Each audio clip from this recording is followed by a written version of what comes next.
Assalamualaikum warahmatullahi wabarakatuh. Selamat sore Bapak Ibu peserta webinar dari Political and Public Policy Studies atau P3S bekerja sama dengan snc-news.com. Kita akan segera memulai webinar dengan tema atau topik KPK ungkap korupsi di Lamongan.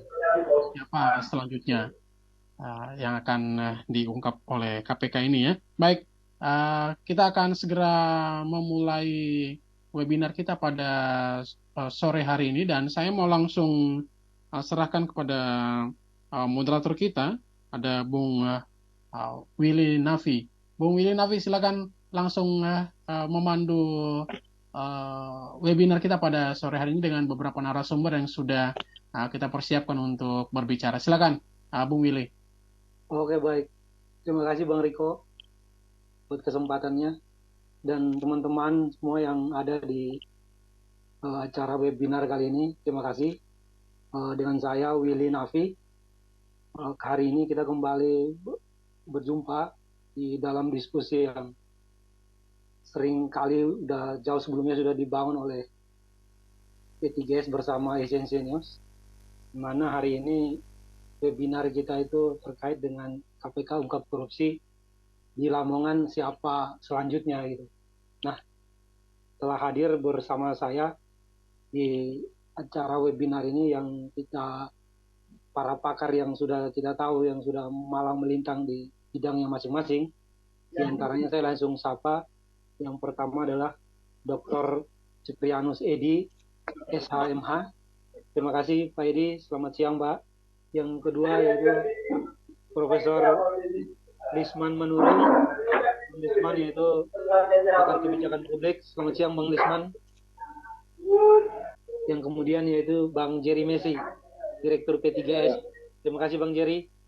Ya, terima kasih. Bang Jerry. Oke, baik. Jadi teman-teman dan kawan-kawan semua yang ada di webinar kali ini, kita tahu bahwa dugaan korupsi di Pemkap Lamongan ini seperti hantu di siang bolong, artinya dia kelihatan gitu. Jadi di mana kita tahu bersama bahwa KPK secara maraton melakukan penggeledahan di beberapa titik lokasi, dan ironisnya itu salah satu lokasi yang digeledah itu adalah rumah dinas daripada Bupati Lamongan itu sendiri, yaitu Yuhronur Effendi. Jadi yang pertama saya mau langsung saja bertanya kepada Bang Edi terkait bagaimana pandangan Bang Edi sendiri soal fokus utama KPK dalam penyidikan kasus di Lamongan ini sendiri. Mungkin pertama kita mulai dari situ dulu, seperti apa? Monggo Bang Edi, waktu dan tempat kita persilakan. Terima kasih. Saya akan menyampaikan empat poin ya. Yang pertama, yang ingin saya sampaikan terkait kasus korupsi di Lamongan ini, yang pertama adalah latar belakang dibentuknya KPK. Ya, kita semua tahu yang sudah melek hukum atau yang udah sekolah lah, udah tahun 90-an ke sini, bahwa KPK itu dibentuk karena tahun 98 sampai sekarang korupsi itu semakin ganas ya. Dari awal dibentuknya KPK itu karena korupsi begitu ganas. Terus yang lain, alasan yang berikutnya adalah adanya korupsi. Ada juga lembaga penegak hukum, tapi lembaga penegak hukum lain itu seperti KPK dan Polri itu tidak efektif. Ya, ada yang mengatakan seperti Prof. Tapi mengatakan di lembaga KPK dan Polri banyak tikusnya, banyak oknum ya, sehingga dilahirlah KPK. Nah, korupsi. Lalu yang kedua yang ingin saya sampaikan adalah korupsi di daerah.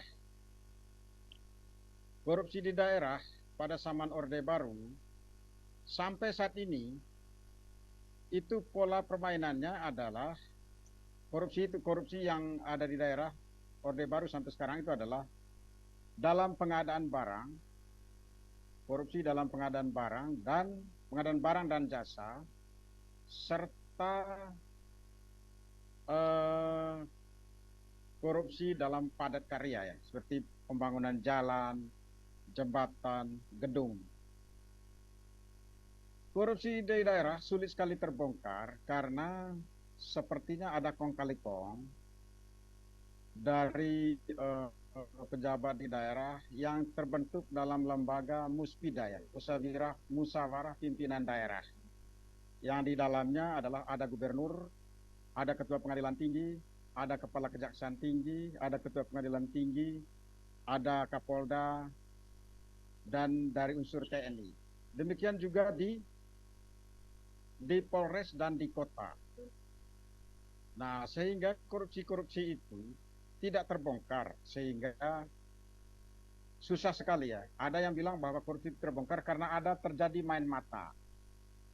Misalnya korupsi di dinas PUPR misalnya, itu kepala dinasnya tinggal lapor aja ke bupatinya atau apa, bupatinya akan main mata dengan kepala kejaksaan, oknum barangkali ya. Tapi dalam buku-buku yang saya baca, hasil penelitian, itu main mata saja bupatinya, atau dalam ada pertemuan muspida, mereka saling kode, apalagi dengan alat komunikasi yang canggih, mereka saling berkomunikasi.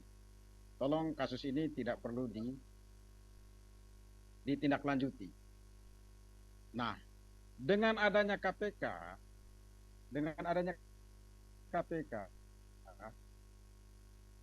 kenyamanan ya, keasikan dari lembaga muspida ini terusik, misalnya kasus di Lamongan ini ya, atau kasus-kasus di daerah lain. KPK membongkarnya.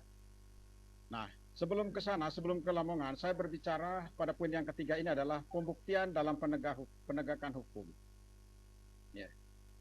Dalam proses penegakan hukum, baik itu hukum pidana maupun perdata, untuk menemukan apakah ada pelanggaran hukum tergantung dari pembuktian. Bukti ada dua, yaitu bukti formil. Ya, lanjut, Halo? Bang. Dengar, Bang. Dengar nggak ya? Bukti formil seperti surat dan dokumen tertulisnya. Yang kedua bukti material, yaitu lebih kepada keterangan saksi dan tersangka sendiri. Dalam proses peradilan pidana, pembuktian material lah yang diutamakan. Walaupun saling mendukung dua bukti ini ya.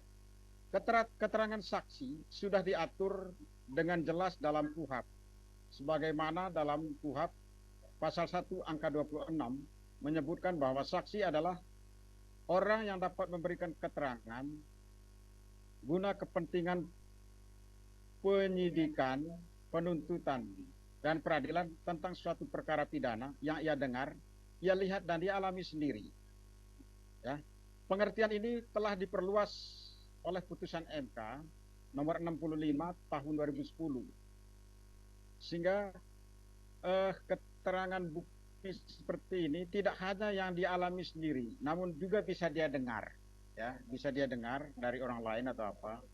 Itu sama dengan pembuktian di perdata di HIR. Jadi persangkaan itu bisa diperkuat. Dan di putusan MK itu ada bukti elektronik lainnya seperti rekaman, chat WA, terus adanya CCTV. Itu bukti dikembangkan oleh MA. Jadi tidak terpaku pada pasal 184 KUHP ya. Sudah dikembangkan oleh MK. Pasal 1 angka 27 KUHP berbunyi, keterangan saksi adalah salah satu alat bukti dalam perkara pidana yang berupa keterangan dari saksi mengenai suatu peristiwa pidana yang ia dengar sendiri, ia lihat sendiri, dan alami sendiri dengan menyebut alasan dari pengetahuan itu. Ya.